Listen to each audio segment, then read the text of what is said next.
20 अक्टूबर यानी कि आज ही का दिन, यानी कि वाल्मीकि जयंती का दिन। आज ही के दिन वाल्मीकि समाज के एक व्यक्ति, सफाई कर्मचारी जिसका नाम अरुण है, उसकी मृत्यु हो जाती है और ये मृत्यु होती है पुलिस कस्टडी में। जिसके बाद राजनीति भी गरमाना शुरू कर देती है। प्रियंका गांधी वाड्रा जब इस मृतक के परिजनों से मिलने जाती हैं तो उनको रास्ते में रोक लिया जाता है और हर बार की तरह हवाला दिया जाता है धारा 144 और कानून व्यवस्था का। क्या प्रियंका गांधी वाड्रा का सक्रिय होना बीजेपी के लिए बूटी है? क्योंकि प्रियंका गांधी वाड्रा बंटवारा करेंगी अखिलेश यादव के वोट बैंक का। आज बात करेंगे इस बारे में। आज बताएंगे आपको इस सफाई कर्मचारी की मृत्यु की घटना के बारे में पूरी जानकारी। नमस्कार, स्वागत करते हैं आप सभी का। आप देख रहे हैं कुंवर टाइम्स। मेरा नाम है कुंवर ताबिश अली। हमसे जुड़ने के लिए चैनल को सब्सक्राइब करें ताकि हर खबर की हकीकत पहुंचे आप तक वक्त पर। हमसे जुड़े, चैनल को सब्सक्राइब जरूर करें। आज 20 अक्टूबर का दिन है, वाल्मीकि जयंती है। प्रधानमंत्री अपने भाषण में वाल्मीकि जयंती और समाज की बात करते हैं। इसके समानांतर एक घटना हो जाती है, घटना जिसमें वाल्मीकि समाज का एक सफाई कर्मचारी जिसका नाम अरुण होता है, उसकी मृत्यु हो जाती है। लोग कहते हैं, विरोधी कहते हैं, राजनीतिक विपक्ष कहता है कि ये हत्या पुलिस कस्टडी में हुई है, ये मृत्यु पुलिस कस्टडी में हुई है।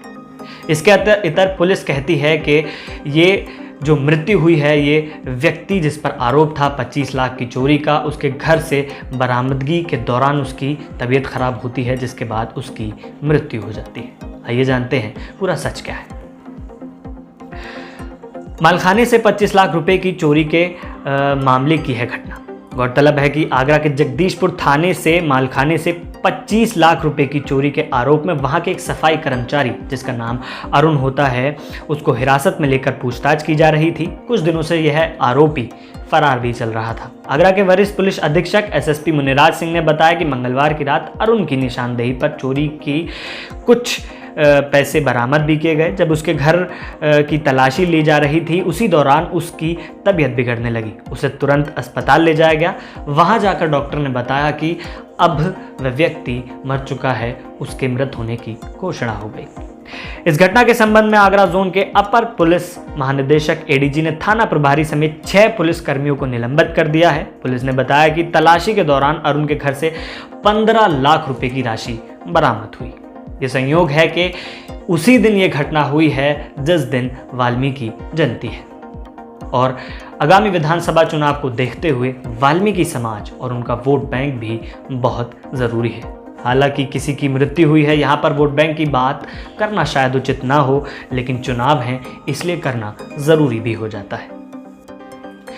जैसा कि हमेशा होता है, कोई घटना होती है और मृतक के परिजनों से विपक्ष मिलने पहुँचता है और विपक्ष को रोक लिया जाता है और हवाला दिया जाता है कानून व्यवस्था का और धारा 144 का। यह सुर्खियां हर बार की तरह इस बार भी प्रियंका गांधी वाड्रा ने बटोरी है।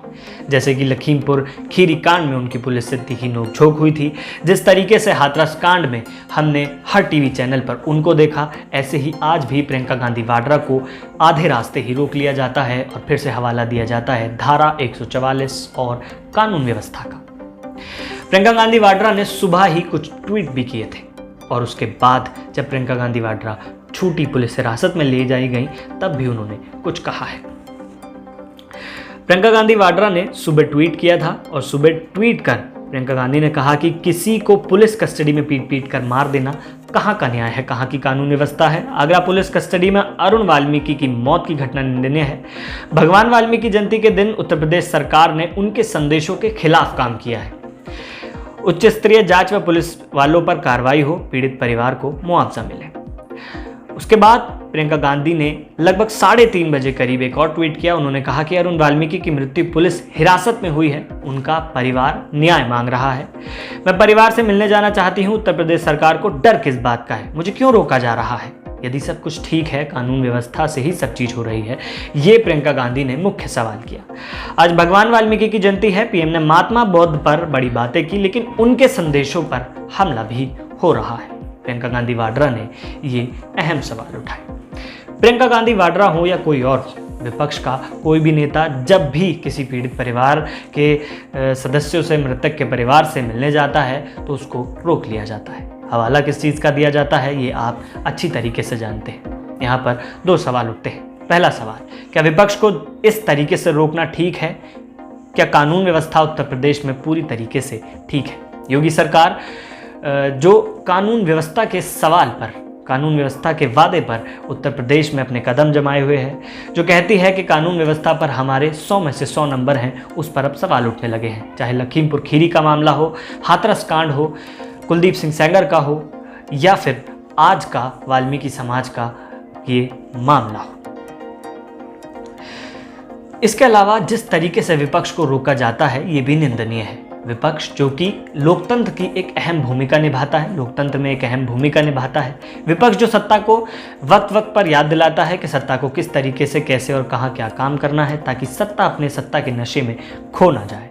इसलिए विपक्ष को इस तरीके से बीच में ही रोकना कहाँ तक सही है ये आप हमको कमेंट कर बता सकते हैं। हमारी राय में विपक्ष का अधिकार है किसी घटना के बाद पीड़ित के परिवार से मिलने जाना। हालांकि जहां तक कानून व्यवस्था की बात कर सकते हैं, योगी सरकार ने कानून व्यवस्था को साधने की पूरी कोशिश भी की है और बहुत हद तक वो उसमें सफल भी नजर आई है।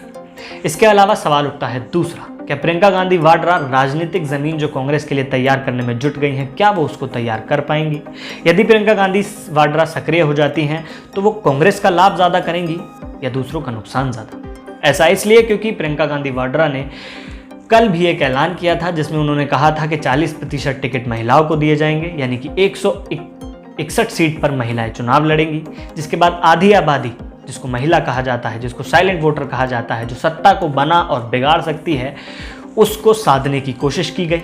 इसके अलावा हर घटना में, चाहे वो हाथरस हो, चाहे वो लखीमपुर खीरी हो, प्रियंका गांधी वाड्रा सक्रिय नजर आई हैं। तो कांग्रेस का क्या, जो कांग्रेस की ज़मीन है, राजनीतिक ज़मीन है, वो तैयार हो सकती है, होने वाली है? ये एक बड़ा सवाल उठता है। ये देखना होगा आने वाले विधानसभा चुनाव में कि आखिर कांग्रेस कितनी सीटों पर लड़ती है और कितनी सीटों पर जीतती है। लेकिन एक बड़ा सवाल और है जो राजनीतिक गलियारों में चल रहा है, वो ये है कि कांग्रेस का सक्रिय होना बीजेपी के लिए फायदेमंद है या बीजेपी यही तो चाहती है। ऐसा इसलिए क्योंकि यदि प्रियंका गांधी वाड्रा स्वर्णों के वोट की ओर नज़र ना कर स्वर्णों का वोट जिस पर बीजेपी सत्ता में बैठी है, जिनका वोट हासिल कर बीजेपी सत्ता में बैठी है, उन पर फोकस ना कर मुसलमानों और यादव छोड़ के अन्य ओबीसी जातियों पर फोकस करती है, तो वो अखिलेश यादव के वोट बैंक में सेंध लगाएंगी। और एक ऐलान इसको लेकर आज अखिलेश यादव और ओम प्रकाश राजभर ने भी किया है कि दोनों का गठबंधन हो चुका है। तो यदि प्रियंका गांधी इस वोट बैंक की ओर नज़र करती हैं तो वो अखिलेश यादव का नुकसान करेंगी, यानी कि ओबीसी, यानी कि यादव छोड़ के अन्य जातियां जो अदर बैकवर्ड कास्ट में आती हैं, मुस्लिम्स की ओर वो रुख करती है उनकी राजनीति, तो वो अखिलेश यादव का नुकसान करेंगी। लेकिन यदि प्रियंका गांधी ब्राह्मण और अन्य स्वर्ण जातियों की ओर, ठाकुरों की ओर रुख करती हैं तो प्रियंका गांधी वाड्रा बीजेपी का नुकसान करेंगी। देखना होगा आगे आने वाले वक्त में कि क्या कांग्रेस अपनी सियासी ज़मीन तैयार कर पाएगी, अखिलेश यादव का नुकसान करेगी या भारतीय जनता पार्टी का नुकसान करेगी। और देखना होगा कि चुनाव कितना रोमांचक हो पाता है। बाकी आप इस वीडियो के बारे में क्या सोचते हैं हमें कमेंट कर ज़रूर बताएं। किसी सोशल मीडिया प्लेटफॉर्म पर देख रहे हैं तो हमें फॉलो ज़रूर करें। नमस्कार।